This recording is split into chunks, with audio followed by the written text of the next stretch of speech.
사람이 태어나 새로운 생명을 시작하듯이 세리의 성사는 하느님의 자녀로 새롭게 태어나는 예식입니다.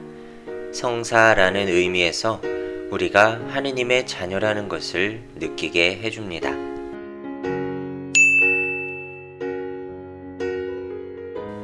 성사는 예수 그리스도께서 제정하셨습니다. 복음서에서 예수님은 세례자 요한에게 세례를 받으셨습니다. 또 십자가 위에서 돌아가신 뒤 병사의 창에 찔리셨을 때 옆구리에서 피와 물이 흘러나온 것도 세례 성사의 예표입니다. 부활하신 뒤에는 제자들에게 성부와 성자와 성령의 이름으로 세례를 베풀라고 하셨습니다.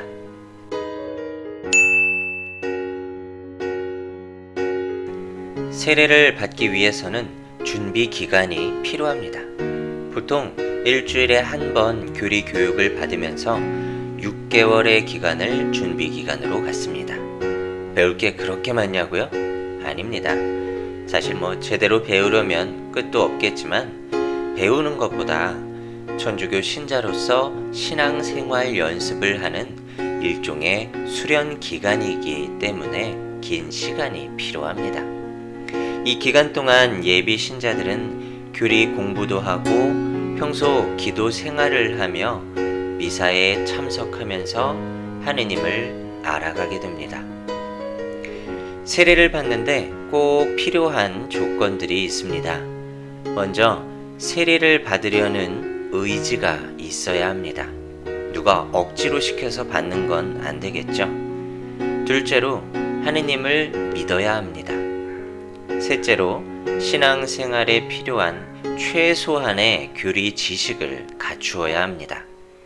마지막으로 지금까지 지은 죄를 뉘우치고 회개하는 마음이 있어야 합니다.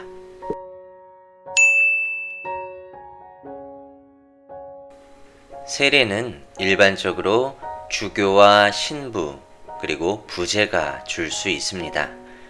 하지만 성사는 보이지 않는 하느님의 은총을 우리가 느끼도록 해주는 것이기에 세례뿐만 아니라 모든 성사를 이루어 주시는 분은 예수 그리스도이십니다.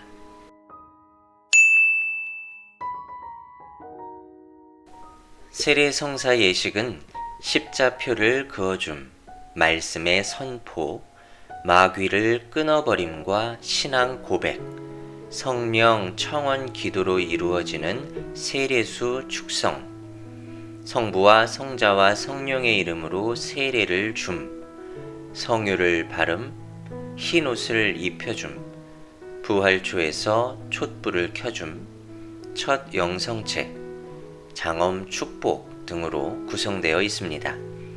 이 중 가장 중요한 것은 성부와 성자와 성령의 이름으로 세례를 주는 예식입니다.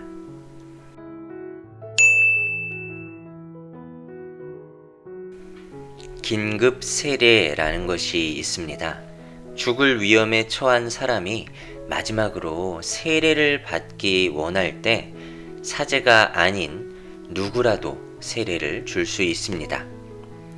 임종을 앞두고 사제나 부제 대신 세례를 준다라는 뜻에서 임종대세라고도 부릅니다. 세례의 가장 본질적인 성부와 성자와 성령의 이름으로 세례를 주기만 하면 말이죠. 만약 세례를 받은 뒤 다시 살아났다면 보례를 받아야 합니다. 이 보충 세례는 사제에게 받아야 합니다.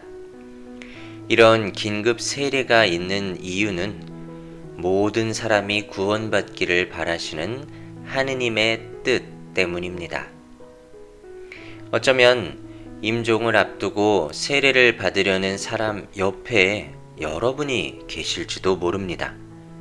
그럴 때 천주교 4대 교리를 알려주고 이것들을 받아들인다는 대답을 받으면 세례를 주어도 좋습니다. 그리고 이마에 물을 3번 부으면서 나는 성부와 성자와 성령의 이름으로 누구누구에게 세례를 줍니다. 라고 말씀하시면 됩니다. 이때 어떤 세례명을 지어 주어야 할지 떠오르지 않는다면 자신의 세례명이나 마리아, 요셉 같은 쉬운 성인들의 이름을 붙여주면 됩니다.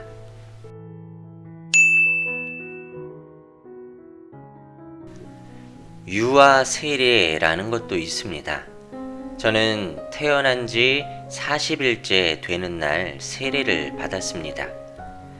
다만 유아나 어린이들은 자신의 이성으로 신앙을 고백할 수 없기에 부모가 아이에게 신앙 교육을 하겠다는 다짐을 합니다. 유아 세례에 대한 반대 의견도 있습니다. 골자는 자신의 종교는 자신이 정해야 하는데 왜 부모가 정해주느냐 하는 것입니다. 세례를 받으면 하느님의 자녀로 새로 태어나고 그 밖에도 수많은 은총을 받습니다. 또한 긴급 세례나 유아 세례 모두 세례를 받고 하느님의 자녀로 새롭게 태어나야 하느님의 나라에 들어갈 수 있다는 교리에 근거합니다. 이렇게 중요하고 또 소중한 것을 부모가 아니면 누가 줄 수 있을까요? 잠시 쓰고 없어질 비싼 이유식이나 장난감과는 비교도 할 수 없이 좋은 것을 말입니다. 그리고 만약 세례받은 신자가 자신의 신앙은 자신이 결정하는 것이라는 말에 동의한다면 과연 자신의 신앙을 올바로 믿고 있는지 생각해 보아야 합니다. 그저 마음의 평화를 얻기 위해서 종교 활동만 한다거나 재미를 위해서 친교 활동, 사교 활동만 하고 있을 가능성이 많을 수 있겠군요. 하느님 없이 말이죠.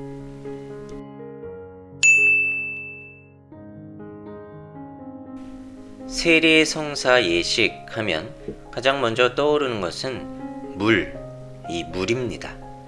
물을 이마에 3번 부으면서 나는 성부와 성자와 성령의 이름으로 누구에게 세례를 줍니다. 라는 말을 합니다. 예수님께서 요르단강에서 요한에게 세례를 받을 때는 완전히 물속에 잠겼다가 나왔는데 이것이 간소화되어 지금의 예식에 이르렀습니다. 그런데 왜 물일까요? 물에는 반대되는 의미가 있습니다. 물에 오래 있으면 숨을 쉬지 못해 죽습니다. 동시에 우리는 물을 마시지 못하면 살 수가 없습니다. 물에 빠지면 죽지만 물은 생명을 주기도 합니다. 세례 예식 때 물에 잠기는 것은 이 세상에서 죽었다는 것을 의미합니다. 그렇게 죽었다가 물 밖으로 다시 나오는 것은 하느님의 자녀로 새롭게 태어났다는 것을 의미합니다. 더러움을 물로 씻는 것처럼 우리 죄를 깨끗이 씻어서 말이죠. 자, 이제 왜 세례 예식 때 물이라는 상징을 사용하는지 아시겠죠?